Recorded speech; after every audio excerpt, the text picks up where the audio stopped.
Welcome to medicine अड्डा। आज की इस वीडियो में हम लोग बात करने वाले हैं जोलैक्स 0.25 मिलीग्राम टैबलेट के बारे में। इन डिटेल में इस वीडियो में हम लोग कवर करेंगे बेसिक इन्फॉर्मेशन लाइक क्या एमआरपी है, क्या पैकिंग है, क्या कंपनी है, कॉम्पोजिशन एंड यूजेस की बात करेंगे कि ये दवा का डॉक्टर किस मेडिकल कंडीशंस में हमें प्रिस्क्राइब करते हैं। साथ ही साथ वर्क ऑफ एक्शन समझने की कोशिश करेंगे कि ये दवा हमारे बॉडी में किस तरह से काम करता है। कुछ साइड इफ़ेक्ट्स की भी बात करेंगे, प्रिकॉशंस की बात करेंगे कि ये दवा लेने से पहले आपको किन किन बातों का ख्याल रखना है। उसके अलावा कुछ कॉमन क्वेरी लेने की कोशिश करेंगे कि इस दवा का असर हमारे बॉडी में कितने देर में शुरू हो जाता है। साथ ही साथ ये भी जानने की कोशिश करेंगे कि इस दवा का असर हमारे बॉडी में कितने देर तक रहता है। तो चलिए शुरू करते हैं आज का ये वीडियो।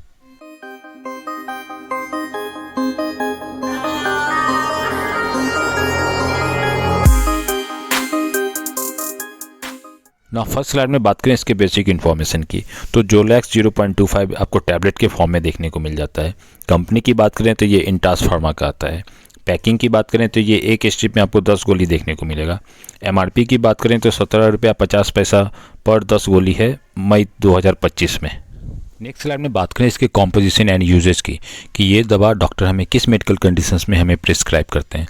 तो इसका कॉम्पोजिशन की अगर बात करें तो इसमें आपको एल्प्राजोलम 0.25 मिलीग्राम देखने को मिल जाता है। एल्प्राजोलम बेंजोडाइजेपिन ग्रुप का दवा है। इसे अगर आसान शब्दों में कहें तो ये साइको एक्टिव ड्रग्स है ना। अगर इसकी बात करें यूजेस की तो एंजाइटी के ट्रीटमेंट में इस दवा का डॉक्टर यूज़ करते हैं। साथ ही साथ पैनिक डिसऑर्डर के भी ट्रीटमेंट में इस दवा का डॉक्टर यूज़ करते हैं। अब ये एंजाइटी क्या होता है? एंजाइटी एक तरह का मेडिकल कंडीशंस हो जाता है जिसमें आपको लगातार बेचैनी होगा, घबराहट होगा, तनाव की स्थिति बनी रहती है, आपको डरावने विचार आते रहेंगे, आपके बॉडी से बहुत ज़्यादा पसीना निकलेगा, आपको रात में नींद नहीं आएगा।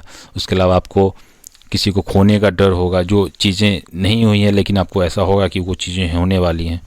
बात करें पैनिक डिसऑर्डर की तो पैनिक डिसऑर्डर भी मोटा मोटी सेम ही होता है। कुछ चीज़ों में इसमें थोड़ा सा अंतर आ जाता है कि एंजाइटी में ये चीज़ें लगातार बनी रहती हैं लेकिन पैनिक डिसऑर्डर में ये सडनली आपको फील होगा, अचानक से आपको डर लग सकता है।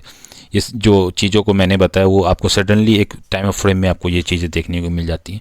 कुछ और सिम्टम्स की अगर बात करें तो इसमें आपको हार्ट बीट बहुत ज़्यादा बढ़ जाता है, आपको सांस लेने में दिक्कत हो जाएगी, आपके शरीर में खासकर हाथ पैर वगैरह कँपकँपाने ज़्यादा लग जाते हैं। साथ ही साथ आपको चक्कर आ सकता है, बेहोशी की भी स्थिति बन जाती है। तो मोटा मोटी ये बहुत बड़ा हेल्थ इशू है। इस पर मैं डेफिनेटली एक सेपरेट वीडियो बनाऊंगा जिसमें हम लोग बहुत अच्छे से इस प्रॉब्लम को डिस्कस करेंगे। बात करें वर्क मैकेनिज्म की कि ये दवा हमारे बॉडी में किस तरह से काम करता है, तो देखो हमारे ब्रेन में एक केमिकल होता है जिसे गामा एमिनोब्यूट्रिक एसिड, गाबा जिसे कहते हैं। ये एक तरह का न्यूरोट्रांसमीटर होता है, एक तरह का केमिकल होता है जो हमारे ब्रेन में ही बनता है। इसका काम क्या होता है कि ये हमारे ब्रेन को रेगुलेट करता है, ये हमारे ब्रेन की एक्टिविटी को रेगुलेट करता है। लाइक ओवर एक्साइटमेंट हो या नर्वसनेस हो तो ये, या रिलैक्सेशन हो तो ये चीज़ों को बैलेंस करने का काम करता है ये केमिकल। तो होता क्या है कि अल्प्राजोलम जो आप दवा जैसे ही आप लेंगे ये उस केमिकल को और एक्टिवेट करता है ताकि हमारे ब्रेन में जो न्यूरल एक्टिविटी है, जो एक्सेसिव एक्टिविटी हो रहा है जिसके कारण हमारे दिमाग में बहुत सारे जो एक साथ बहुत सारे विचार आते हैं, ये उसको दबाने की कोशिश करता है। और जैसे ही वो कम होता है हमें एंजाइटी से, हमें पैनिक डिसऑर्डर से राहत देखने को मिल जाता है। नेक्स्ट स्लाइड में बात करें इसके स्टैंडर्ड डोज की, तो मैं आपसे हम्बली रिक्वेस्ट करूँगा कि कोई भी दवा आप अपने मन से बिल्कुल भी ना लें, हमेशा अपने डॉक्टर के अकॉर्डिंग ही चलें ना। बात करें इस दवा के डोज की तो मैं आपसे माफ़ी चाहूँगा कि मैं इस दवा के बारे में आपको कोई भी डोज नहीं बताने वाला, क्योंकि इस दवा का असर हमारे बॉडी पे बहुत ज़्यादा नेगेटिव डालता है।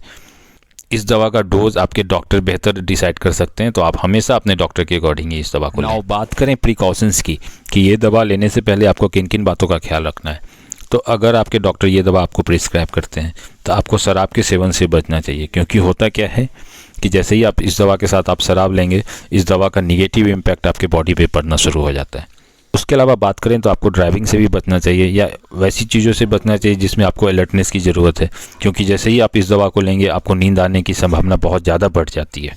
आगे बात करें तो आपको अगर पास्ट में या करेंटली अगर आपको किसी तरह का लीवर डिजीज़ है तो आपको ये दवा लेने से पहले अपने डॉक्टर से ज़रूर चर्चा कर देना चाहिए। हो सकता है इसमें डोज एडजस्टमेंट की ज़रूरत पड़े तो वो आपके डॉक्टर बेहतर डिसाइड कर पाएंगे। नेक्स्ट स्लाइड में बात करें कुछ साइड इफ़ेक्ट्स की, तो कुछ कॉमन साइड इफ़ेक्ट्स देखने को मिल जाते हैं। जैसे आपको नींद आना देखने को मिल सकता है, चक्कर आना देखने को मिल सकता है, आपको थकान जैसा फील हो सकता है, चिड़चिड़ापन आपको देखने को मिल सकता है, उनींदापन आपको देखने को मिल जाता है। उनींदापन कहने का मतलब है कि आपको दिन भर लगेगा कि जैसे नींद पूरा नहीं हुआ है, आपको हमेशा नींद आता रहेगा। इसके साथ ही साथ आपके ब्लड प्रेशर में भी लो देखने को मिल सकता है। तो ये कुछ इसके कॉमन साइड इफ़ेक्ट्स हैं। हालांकि ये 2 से 4 दिन में खुद ब खुद ठीक हो जाते हैं, फिर भी अगर ये कंटिन्यू करें तो आप इस दवा को रोककर अपने डॉक्टर से ज़रूर कंसल्ट करें। नेक्स्ट स्लाइड में बात करें कुछ इसके ऑल्टरनेटिव मेडिसिन की। तो एक एल्प्रेक्स 0.25 है जो टोरेंट फार्मा का आता है, एक एल्जोलाम 0.25 है जो सन फार्मा का आता है, एक ट्राइका 0.25 है जो टोरेंट फार्मा का ही आता है, एक एनजिट 0.25 है जो माइक्रो का आता है, एक रेस्टिल 0.25 है जो सिप्ला फार्मा का आता है। तो ये इसके 4-5 कुछ ऑल्टरनेटिव मेडिसिन हैं, बट अगेन कोई भी दवा चेंज करने से पहले अपने डॉक्टर से ज़रूर कंसल्ट करें। नेक्स्ट स्लाइड में बात करें कुछ कॉमन क्वेरी की। तो पहला क्वेश्चन है कि इस दवा का असर हमारे बॉडी में कितने देर में शुरू हो जाता है। तो जैसे ही आप इस दवा को लेंगे, शुरुआत के आधा से 1 घंटे के अंदर ही इस दवा का असर आपको देखने को मिल जाता है। नेक्स्ट क्वेश्चन है कि इस दवा का असर हमारे बॉडी में कितने देर तक रहता है। तो जैसे ही आप इस दवा को लेंगे, इस दवा का असर अगर एवरेज बात करें तो 6 से 8 घंटा आपको देखने को मिल जाता है। यहाँ पे एक बात मैं और डेफिनेटली ऐड करना चाहूँगा कि ये दवा की लत लगने की संभावना बहुत ज़्यादा होती है। तो उस कंडीशन से बचने के लिए आपके डॉक्टर ने जो आपको डोज़ और जितने दिनों के लिए आपके डॉक्टर ने गाइड करा है, आप उसी डोज़ में उतने ही दिनों के लिए इस दवा को लें। एक पॉइंट मैं और ऐड करना चाहूँगा कि बहुत सारे लोगों का कंप्लेन रहता है कि ये दवा लेने से हमें रात को नींद नहीं आती या बहुत लेट नींद आती है। तो उस कंडीशन से बचने के लिए यहाँ पे एक चीज़ मैं आपको गाइड करूँगा कि आप इस दवा को रात के खाने से 1 से 2 घंटा पहले आप ले सकते हैं। Thank you for watching this video. अगर वीडियो अच्छा लगा तो लाइक कर सकते हैं, किसी तरह का कोई डाउट होगा तो आप कमेंट कर सकते हैं। साथ ही साथ इस तरह का रिव्यू देखने के लिए आप हमारे चैनल को सब्सक्राइब भी कर सकते हैं। तब तक के लिए थैंक यू।